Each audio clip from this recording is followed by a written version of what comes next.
오늘 하나님의 말씀 예레미야 31장 1절에서 7절의 말씀을 가지고 다시 세우시는 하나님이라는 제목으로 말씀을 나누려고 합니다. 우리 함께 제목을 한번 읽어볼까요? 다시 세우시는 하나님. 아버지의 노트라는 짤막한 글이 있어 나누고자 합니다. 어떤 한 청년의 아버지가 살아생전에 보물처럼 이렇게 여기셨던 노트가 있었다고 합니다. 다른 일에는 일체 비밀이 없었는데 오직 이 노트에 대해서만은 함구하셨다고 합니다. 아버지가 돌아가시던 날 되었어야 비로소 그 노트를 그 아들이 펼쳐볼 수 있게 되었어요. 그 노트에 적힌 것은 가족들의 이름과 친구들의 이름과 그리고 낯선 이름들의 이름이었다는 것입니다. 무언가 대단한 것을 생각했던 그는 좀 실망을 하게 되었다고 합니다. 그러자 어머니가 아버지의 노트를 보고 있구나 라고 말하면서 아들에게 다가갑니다. 그러자 아들이 묻습니다. 어머니, 이 노트를 아세요? 라고 묻자 그 노트는 이런 노트라고 설명을 합니다. 이건 너희 아버지의 기도 노트란다. 매일 밤 한 사람씩 이름을 불러가며 조용히 감사의 기도를 올리곤 하셨지 라고 이야기합니다. 그래서 청년이 다시 낯선 이름에 대해 물었다고 합니다. 그렇다면 이분들은 누구신가요? 아버지 라고 물으니까 어머니께서 이렇게 이야기했다고 합니다. 이 이름들은 아버지에게 상처를 주신 분들이란다. 아버지는 매일 그들을 용서하는 기도를 하시며 살았단다 라고 이야기했다고 합니다. 사랑하는 여러분, 우리는 어떤 노트를 가지고 계십니까? 데스노트입니까? 아니면 용서와 중보의 노트입니까? 저는 오늘 우리가 한 해를 지나면서 누군가를 용서하자라는 메시지를 전하는 것이 아닙니다. 오히려 그 반대로 청개구리 같은 우리를 포기치 않으시고 한없이 용서해 주셔서 다시 일으켜 주시는 하나님에 대해 나누고자 합니다. 왜냐하면 바로 우리가 하나님께 상처와 아픔을 드린 인생이었기 때문입니다. 여러분 한번 생각해 보셨으면 좋겠어요. 하나님의 말씀에서 떠나 살았던 우리들, 물질을 더 사랑하고 소중하게 여겼던 우리들, 하나님의 자녀들끼리 하나 되지 못하고 사랑하지 못했던 우리들, 무엇 하나 하나님 뜻대로 행함이 없었던 우리들이었기 때문입니다. 그럼에도 불구하고요, 우리가 예수 이름으로 회개할 때마다 주님은 용서해 주셨습니다. 부르짖을 때마다 응답해 주셨습니다. 이렇게 흠많은 우리의 예배를 기뻐 받아 주셨습니다. 그리고 지금까지 하나님은 언제나 동일하게 우리를 위해 일하셨고 또 이루시고 이끌어 주셨습니다. 여기 계신 그 누구가 하나님의 마음에 합한 모습으로 살아왔다고 장담할 수 있을까요? 올 한 해를 돌아보면서 우리가 하나님의 긍휼과 사랑으로 예배드릴 수 있었다는 것과 지금까지 우리를 지켜주시고 인도해 주신 그 하나님의 은혜에 감사할 수밖에 없을 것 같습니다. 오늘 나눌 예레미야서는 유다 왕국이 패망하기까지의 약 40년의 예언과 역사적 사실들을 기록하고 있습니다. 하나님께서는 자신들의 백성들이 돌아오기를 간절히 바라면서 이 예레미야 선지자를 보내주셨지만 그들은 의도적으로 하나님을 인정하지 않으려고 했습니다. 그냥 하나님을 떠나버리려고 노력합니다. 하나님이 싫어졌습니다. 하나님이 미워졌습니다. 하나님보다 더 좋은 남자를 만나 헤어지게 되었습니다. 그저 당장 눈앞에 강해 보이는 열강들을, 그들이 믿는 신들을 음란한 창기처럼 숭배합니다. 남유대 말년의 왕들은 이 요시야 왕을 제외하고는 애굽을 의지하다가 바벨론에게 얻어맞으면 바벨론을 조금 섬기는 척하다가 다시 애굽을 의지하다가 다시 바벨론에게 얻어맞는, 그러다가 결국 바벨론에게 멸망당하는 그런 어리석은 인생으로 살아가게 됩니다. 결국 바벨론의 세 차례의 침공으로 완전히 멸망하게 되어버립니다. 이제 남은 백성들은 다니엘을 포함하여 70년 동안 포로 생활을 하게 됩니다. 사실 하나님이 더 이상 참지 못하시고 멸망시켜 버리신 것입니다. 뜨거운 기름솥이 북쪽에서부터 남유다를 향해 기울이고 있음에도 불구하고 남유다 왕과 그의 백성들은 하나님과 그의 선지자의 어떤 말도 듣지 않는 완악한 상태였습니다. 마치 12재앙에도 포기를 모르던 바로 왕의 마음이 이러지 않았을까 생각이 듭니다. 이미 135년 전에 자신과 똑같은 죄악과 실패로 망했던 북이스라엘을 보았음에도 불구하고 남유다도 북이스라엘의 길을 따라가고 있었던 것입니다. 하나님께서 예레미야를 통해 7번의 기적과 12번의 경고를 보여주셨지만 그래서 어떻게든 돌아오기를 참으시고 기다렸었지만 유다의 왕들은 강대국들의 창기처럼 유린당하다가 비참한 인생을 맞이하게 됩니다. 결국 유다 왕들은 나라를 살리는 짓을 한 것이 아니라 오히려 나라를 망하게 만드는 장본인의 인생을 걷게 됩니다.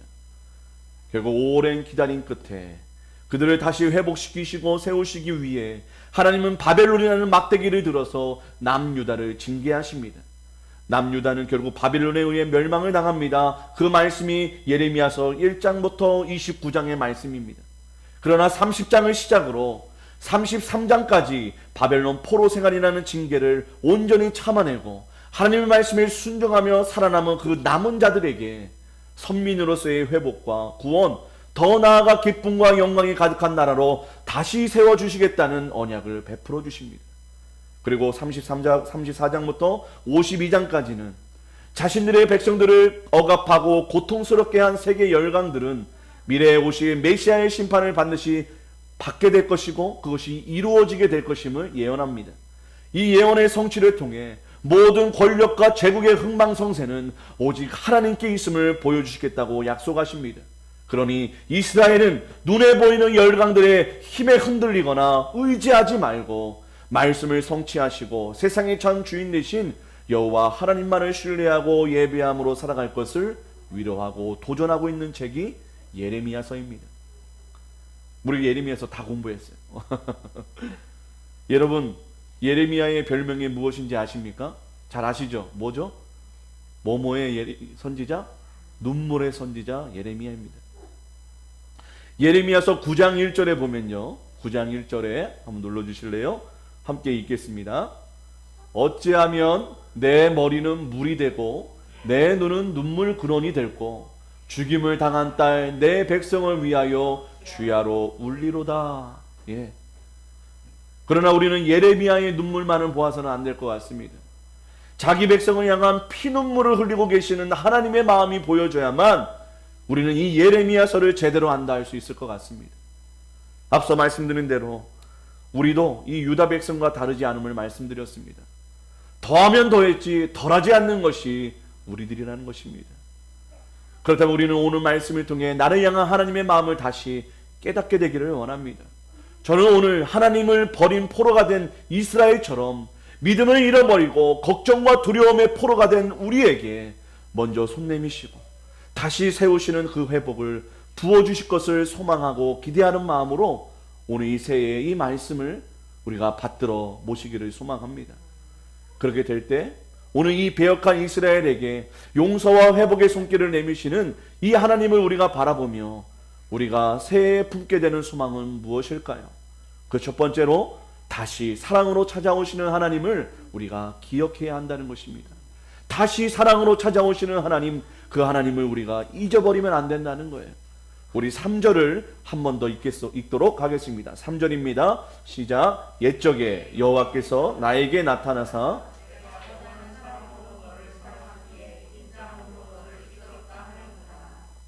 자녀 셋을 잘 키운 여인이 있었다고 합니다. 하루는 목사님이 신방을 하셔서 짓궂게 이렇게 물었습니다. 어머님, 자녀 셋 중에 누구를 가장 사랑하십니까? 그러자 이 여인이 웃으면서 이렇게 대답했대요. 막내가 병들었을 때 그때 막내를 가장 사랑했습니다. 둘째가 집을 떠나 방황했을 때 그때 둘째를 가장 사랑했고요. 큰 아이가 학교 성적과 이성 문제로 괴로워할 때 그때 큰 아이를 가장 사랑했답니다 라고 말했다고 합니다. 이것이 바로 부모의 사랑이지 않을까 생각이 듭니다. 자녀가 고통스러워할 때 그것을 피하지 않고 사랑으로 끌어안는 사람은 오직 부모님 한 분뿐입니다. 부모는 항상 자녀와 고통을 함께합니다. 오히려 자녀가 아닌 자기가 아프기를 바라기도 합니다. 그럼에도 불구하고 오늘날은 때때로 부모조차도 더 이상의 고난을 견디지 못하고 포기하거나 자녀를 버리는 부모도 있기도 합니다. 그러나 이런 인간의 사랑과는 비교도 할 수 없는 한 차원 높은 사랑이 있습니다. 바로 하나님 아버지의 사랑인 것입니다. 얼마 전에 참 가슴 아픈 사건이 있었지요. 이태원 압사 사건이 있었습니다. 참 많이 가슴을 아파하는 사람들이 있는가 하면 귀신놀이하며 술 마시고 놀다가 죽은 사람들에게 뭘 그리 애도를 하고 아까운 세금으로 포상금을 지급하냐는 사람들로 나눠지게 되었습니다. 놀다가 죽은 거니 죽어도 괜찮다는 거예요. 그러나 죽은 자녀들의 부모의 마음은 어떻겠습니까? 이들이 어떤 이유로 죽었든 그것에 상관없이 가슴이 무너지고 그들도 함께 죽는 고통을 겪게 되었을 것입니다. 누군가는 내 자녀의 죽음을 욕하고 조롱할지라도 성령 나쁜 짓을 하다 죽어도 부모는 자기 자녀의 죽음으로 아프고 괴로운 것이지요. 이 마음 우리 하나님도 마찬가지 아니실까요? 모든 인간들이 고통과 괴로움에 사는 이유가 무엇입니까? 바로 스스로 죄를 짓고 스스로 하나님을 떠난 삶을 살기 때문입니다. 하나님 입장에서 보면 망해도 싸고 죽어도 싸는 게 하나님의 마음일 수 있습니다. 그러나 하나님은 우리가 의도한 잘못이든 어쩔 수 없는 잘못이든 이것으로 고통받는 자신의 자녀들 때문에 하나님께서 더욱 가슴 아파하신다는 것입니다. 그래서 긍휼히 여기시고 구원해 주시기를 원하신다는 거예요. 그 증거가 무엇입니까? 자신의 아들 독생자 예수를 보내주신 것이 아니겠습니까? 하나님이 이처럼 세상을 사랑하셨기에 독생자를 주셨다고 합니다. 자기 자녀들이 아파하고 영원한 지옥으로 향하는 꼴을 더 이상 두고 볼 수 없어서 자기 자신을 내어주는 상상 초월의 방법으로 구원을 베푸셨다는 거예요. 여러분, 사랑입니다. 다른 것으로는 설명할 수 없는 것이 아닐까 생각이 듭니다. 사랑하기 때문에. 하나님은 그 이유와 원인이 누구에게 있든 병든 자, 낙심한 자, 고통당하는 자, 방황하는 자를 불러 사랑으로 치유해 주시는 사랑의 하나님이신 줄을 믿으시기를 바랍니다. 그렇기에 우리에게 소망이 있다는 거예요. 이러한 영원히 변치 않는 사랑은 자신을 작정하고 떠나버린 이스라엘 백성에게 또다시 보여주고 계십니다. 1절과 2절을 통해 하나님께서는 자신이 정한 때에 다시 모든 나라의 장자로서의 자격을 회복시켜 주겠다고 말씀하십니다. 그리고 그리고 하나님의 백성으로 다시 삼아 주시겠다고 약속해 주시고 계십니다. 그 옛날 애굽의 종이 되어 고통 중에 신음하고 있을 때 그들을 탈출시켜 광야의 40년 동안 구름 기둥으로 불 기둥으로 만나와 메추라기로 인도하시고 먹이시고 지켜주셨던 기억을 다시 생각나게 만들어 주십니다. 그러면서 그때와 동일하게 변함없는 마음으로 내가 여전히 너희들을 사랑하고 있다고, 내가 다시 너희들을 출애굽시켜 주시겠다고 하나님께서 약속하고 있다는 거예요. 왜냐하면 이스라엘 백성들은요, 하나님께로부터 하나님을 자기들이 버렸기 때문에 하나님으로부터 자신들도 버려짐을 당했다고 믿었기 때문입니다. 그래서 절망했어요. 포기했어요. 그들은 바벨론의 잔혹한 칼 아래 남김없이 진멸당한 운명이었습니다. 그러나 하나님은 옛적 일을 기억하고 계셨습니다. 그 옛적 일은 아브라함 때부터 약속한 언약이었습니다. 여러분, 이 언약은요, 쌍방의 계약관계가 아니라 일방적으로 찾아오셔서 맺으신 언약이었습니다. 계약은 어떤 계약입니까? 어느 한쪽만이라도 지키지 않으면 깨져버리지만 이 언약은 우리가 지키지 못할 것을 이미 아셨기에 철저히 하나님의 입장에서 지키시고 이루시겠다는 언약이었습니다. 이 언약은 지금도 우리에게도 유효합니다. 이러한 억울하고 불리한 언약을 하신 이유가 무엇입니까? 배신한 것 뻔히 알고 하나님을 떠날 것 뻔히 알면도 불구하고 결혼하자고 내가 너를 사랑해 주겠다고 언약하신 이유가 뭐냐는 거예요. 다름 아닌 아브라함 때부터, 아니 태초부터 사랑하시려고 지으신 자기 피조물을 향한 사랑 때문인 것입니다. 사랑 때문인 것이죠. 여러분, 언제나 사랑은 더 많이 사랑하는 쪽이 손해를 보는 것 같습니다. 더 많이 아파하는 것 같습니다. 다 그런 건 아니겠지만 자녀보다는 부모가, 남자보다는 여자가 더 많이 희생하고 마음이 아플 때가 더 많아 보입니다. 우리 하나님도 이웃집 남자와 불륜을 저지르고 침을 나간 자기 아내 이 이스라엘을 인해 분노하고 징벌을 내리지만 그럼에도 불구하고 여전히 잊지 못하고 계십니다. 다시 그 마음과 몸이 돌아오기만을 애타게 기다리는 불같은 남편의 심정으로 하나님은 더 이상 기다리지 못하십니다. 애끓는 마음으로 다시 돌아오기만 하면 다시 받아주겠다고, 다시 존귀한 인생으로, 다시 온전한 사랑으로 당신의 아내로, 당신의 아름다운 처녀로 받아주시겠다고 선언하십니다. 그러니 이제 70년 포로 생활을 두려워하지 말라고, 걱정하지 말라고, 포기하지 말라고, 이제 곧 끝이 난다고 말씀하십니다. 앞서 말씀드린 것처럼 70년의 바벨론 포로로 그들은 모든 것을 절망한 상태였습니다. 자기들이 떠나 벌을 받는 것이지만 하나님도 자신들을 버렸다고 원망하고 있었기 때문입니다. 이런 이스라엘에게 보내주신 소망의 편지가 오늘 본문인 것입니다. 사랑하는 여러분, 자이든 타이든 의도가 있든 없든 하나님을 떠나 계시지 않으십니까? 하늘을 돌아보니 나도 하나님의 곁을 떠났지만 하나님도 내 곁을 떠나신 것 같은 불안과 두려움으로 혹시 이 새해를 맞이하고 계신 것은 아닙니까? 사랑하는 여러분, 오늘 본문 3절은 말씀하십니다. 내가 영원한 사랑으로 너를 사랑하기에 인자함으로 너를 이끌고 계시다고, 함께하고 있다고, 나는 여전히 너를 버리고 있지 않다고 말씀하고 계시다는 거예요. 내가 도망을 가도 다시 찾아내어 당신의 사랑을 보여주시는 하나님이 오늘 살고 있는 우리들에게 다시 말씀하십니다. 부모는 자기 자녀가 잘해도 못해도 사랑하는 것이지. 그 마음이 하나님께 온 것 아니겠습니까? 그 사랑의 원조가 하나님이지 않으시겠습니까? 하나님께서 자기 자녀를 향한 영원하고 변함없는 사랑을 오늘 저와 여러분에게도 외치고 계심을 믿고 그 사랑이 이 새해를 여는 힘과 소망이 되시기를 축복합니다. 한 걸음 더 나아가 이 영원한 사랑을 베푸시는 하나님을 바라보며 우리가 품는 새해의 결단은 무엇일까요? 다시 견고히 세우시는 하나님만을 예배해야 한다는 것입니다. 우리 4절 함께 큰 소리로 읽겠습니다. 시작. 처녀 이스라엘아, 내가 다시 너를 세우리니 내가 세움을 입을 것이요 내가 다시 소고를 들고 즐거워하는 자들과 함께 춤추며 나오리라. 아멘. 우리 막간을 이용해서 몸을 좀 푸시죠. 아이고, 저도 어제 이렇게 예배 준비하고 설교하면서 피로가 좀 누적된 것 같습니다. 새해 연말 이렇게 만남도 많고 이렇게 시간이 빨리 지나가다 보니까 피곤하실 수 있는데 우리 다시 정신을 가다듬고 말씀 앞에 나아가길 원합니다. 여러분, 재밌는 이야기가 아니겠지만 재밌는 이야기 하나 드리겠습니다. 여러분, 신혼부부들이요, 신혼여행을 이렇게 다녀오고 나서 이혼을 하는 이유가 무엇인지 아십니까? 신혼여행 가서 더 행복해져야 되는데 신혼여행 갔다 와서 오히려 오자마자 그냥 이혼을 해버리는 경우가 있다고 합니다. 왜 그런가 하니 이 신혼부부들이 첫날 밤에 사랑을 나눠야 되는데 서로의 과거를 나눈다는 것입니다. 서로의 과거. 과거를 말하기 전까지는 어떤 과거도 용서해 주겠다고, 잊어주겠다고 약속을 하는 것이죠, 서로. 그러다 과거를 이야기하면 그 약속은 온데가 뜸없고 비행기를 타고 한국에 도착하자마자 이혼 도장을 찍는다고 합니다. 여러분, 우리 사람은요, 자기 과거는 생각지도 않고 남의 과거도 용서가 되지 않아서 용납을 할 수가 없습니다. 예, 겨 묻은 개 뭐죠? 똥 묻은 개가 겨 묻은 개 뭐라 한다고? 예, 뭐라고요? 고마워요. 결국 우리 인간은 용납이 안 된다는 거예요. 예, 쉽지 않은 일입니다. 저에게 과거를 묻지 마시길 바랍니다. 저도 여러분들에게 묻지 않겠습니다. 그러나 4절 시작하는 단어가 매우 놀랍습니다. 이스라엘을 향해 하나님이 뭐라고 선포하십니까? 함께 외쳐볼까요? 처녀 이스라엘아. 여러분, 이스라엘처럼 더럽고 음란한 창녀 같은 이스라엘 민족이 어디 있습니까?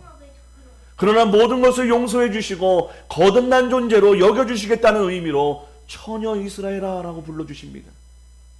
마치 돌아온 탕자를 그 아비가 끌어안고 입을 맞추고 자기 아들의 지위를 회복시켜 주시는 그 반지를 입혀주시고 채색 옷을 입혀주듯이 더럽고 음란한 이스라엘을 순결하고 거룩한 처녀라 불러주십니다.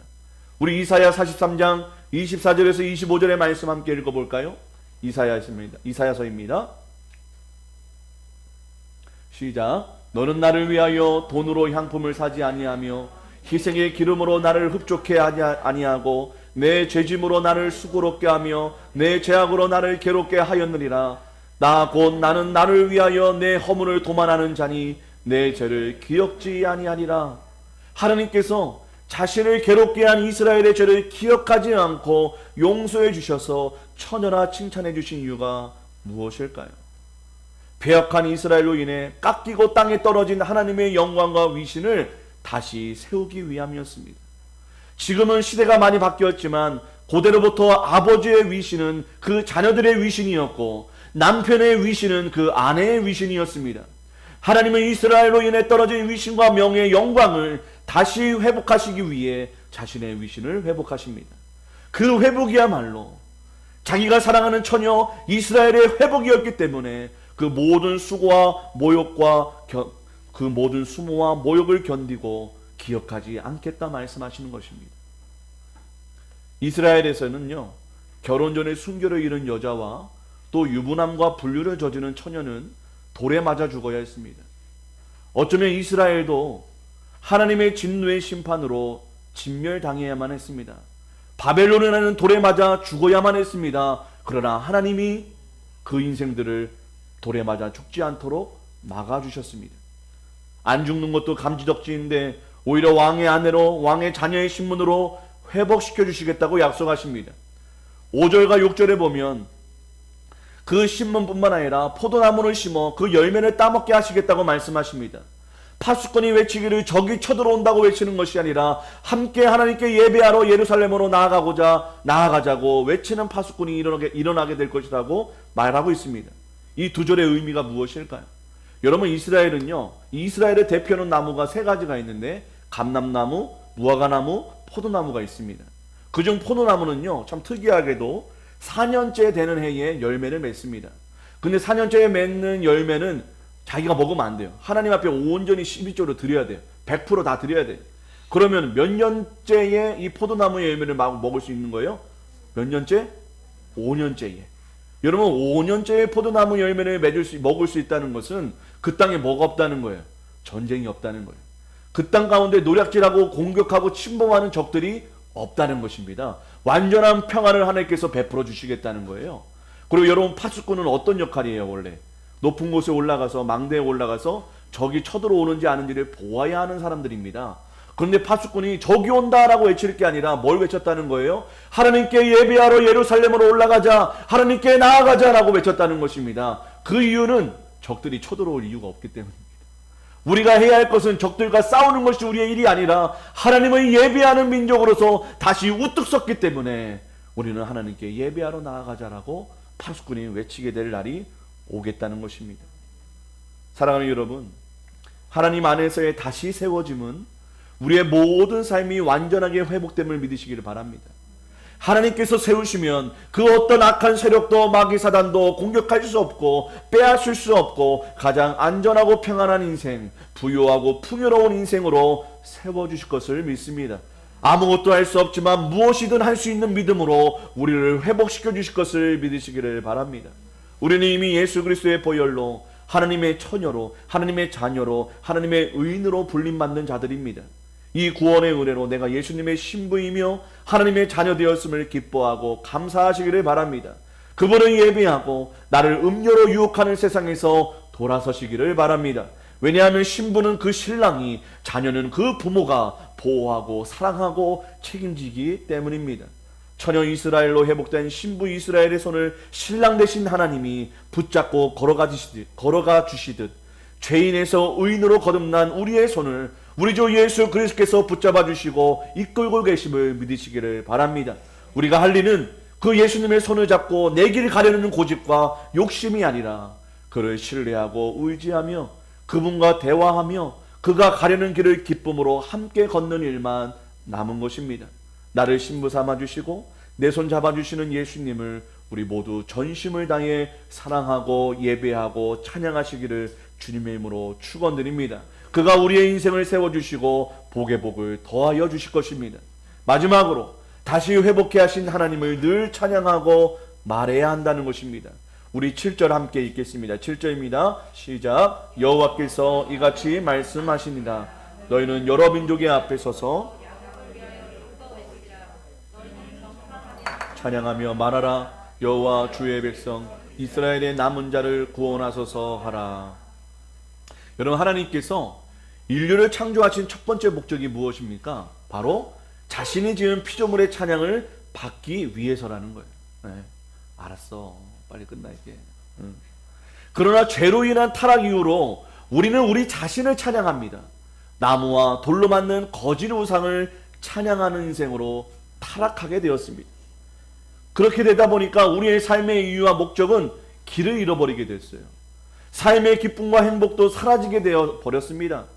하나님께서 지은 바대로 살지 못한 우리의 결과는 사단과 마귀의 포로가 되었고 종이 되어서 아무리 노력해도 구원받지 못하는 인생, 아무리 먹고 가져도 만족이 없는 인생, 아무리 높아지고 성공하여도 행복하지 않는 인생으로 타락하게 됐다는 거예요. 여러분, 딴소리 하지 말아야지. 이런 우리를 사랑하시는 하나님은 우리가 지은 바대로 살아갈 때 가장 행복하고 가장 강건한 인생이 될 것을 아시고 죄와 사망의 삶에서 구원해 주셨습니다. 그 신분을 죄인에서 자녀로 회복시켜 주시고 그 삶을 다시 세워주셨어요.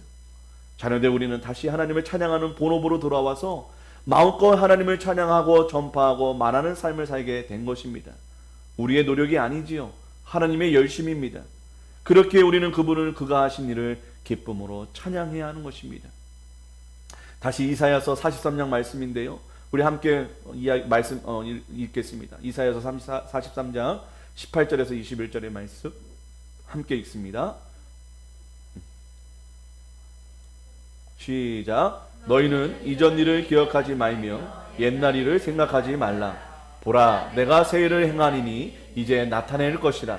너희가 그것을 알지 못하겠느냐? 반드시 내가 광야의 길을 사막의 강을 나리니 장차 들짐승 곧 승냥이와 타조도 나를 존경할 것은 내가 광야의 물을 사막의 강들을 내어 내 백성 내가 택한 자에게 마시게 할 것임이라. 이 백성은 내가 나를 위하여 지었나니 나를 찬송하게 하려 함이니라. 아멘.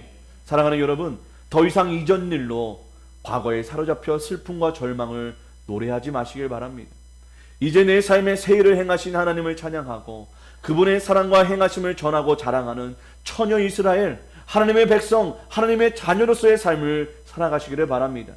우리 찬양으로 하나님이 내 삶을 지켜주시고 불가능한 그 모든 환난과 어려움들을 능히 이기게 되는 능력을 허락해 주실 것입니다. 우리의 찬양을 그가 기뻐하십니다. 찬양하는 자녀의 소원을 기쁘게 이루어 주십니다. 어느 누가 슬피 우는 자녀의 울음소리를 좋아하겠습니까? 자녀가 다시 웃을 수만 있다면 무엇을 아깝게 여기겠습니까? 사랑하는 자의 행복과 기쁨의 노래를 다시 부르게 하시려고 가장 귀한 자신의 아들을 십자가에 달려 죽이셨음을 기억하시기를 바랍니다. 이 놀라운 하나님의 은혜와 사랑과 은혜를 우리가 다시 찬양하고 다시 자랑하고 다시 전해야 될 줄을 믿습니다. 저는 오늘 회복 불가능했던 인생이 예수님을 통해 회복되고 또 다른 인생을 회복시킨 이야기로 말씀을 마치고자 합니다. 미국 보스턴의 지하병동에 한 소녀가 격리되어 수용되어 있었습니다. 이 소녀는 마음의 어둠 때문에 심한 정신병을 앓아서 사람들을 다가오면 말하지 못하고 개성을 지르고 사납게 독서를 퍼부었습니다. 수많은 의사들이 온갖 노력을 기울였지만 결국 회복 불가능이라는 진단을 내렸습니다. 부모도 그 아이를 포기해버리고 면회조차 오지 않았습니다. 그 누구도 소녀에게 관심을 보이지 않았습니다. 회복 불가능이라는 낙인 찍힌 이 아이가 자신을 바꾸고 세상을 바꾸고 위대한 삶을 살아갈 수 있을 거라는 가능성은 제로처럼 보였습니다. 그러나 한 나이 많은 은퇴한 간호사가 이 소녀에게 예수님을 전하기 시작했습니다.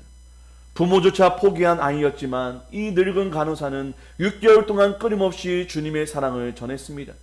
그러자 이 소녀의 마음에 변화가 찾아왔습니다. 마음속 어둠이 걷히고 서서히 세상을 향한 문을 열기 시작한 것입니다. 그리고 마침내 회복 불가능이라던 정신질환마저 완전히 치료되는 기적이 일어나게 됩니다. 이 마음의 빛을 찾는 소녀는 자신과 같은 정신질환으로 고통받는 사람들을 위해 헌신하기로 결심합니다. 이 소녀가 바로 헬렌 켈러를 세상의 빛으로 이끈 앤 설리번 메이시였습니다. 사랑하는 여러분, 그 어떤 인생도 불가능할 것 같은 나의 인생도 하나님의 손길로 만져주시면 회복하게 될 줄을 믿습니다. 죽은 자도 살리시는 우리 예수님께서 우리를 결코 포기치 않고 다시 세워주심을 믿으시길 바랍니다. 그 세우심을 통해 하나님과 예수님의 영광이 나를 통해 회복될 것입니다. 우리는 다시 그 영광의 하나님과 구주 예수님을 찬양하는 인생으로 다시 살아가게 될 것입니다. 올 2023년 새해에도 넘어진 나를 하나님께서 다시 세워주실 것입니다. 잠시 멈췄던 우리 교회의 발걸음을 다시 인도해 주실 것입니다. 이제 나의 슬픔과 눈물을 기쁨으로 바꿔주신 우리 좋으신 하나님만을 높이고 자랑하고 전하십시오. 그리하여 지으신 바대로 순종한 내 인생 속에 포도나무 열매가 맺어지고 그 열매를 누리고 나누는 새해가 되기를 주님의 이름으로 축원드립니다. 더 나아가 주께 힘을 얻어 여전히 축복과 안식을 누리지 못하는 이 세상 사람들과 우리 가족들에게 함께 하나님께 나아가자고, 하나님을 예배하자고 외치는 거룩한 파수꾼의 삶을 살아가시는 저와 여러분 되시기를 주님의 이름으로 축원드립니다. 축원드립니다. 우리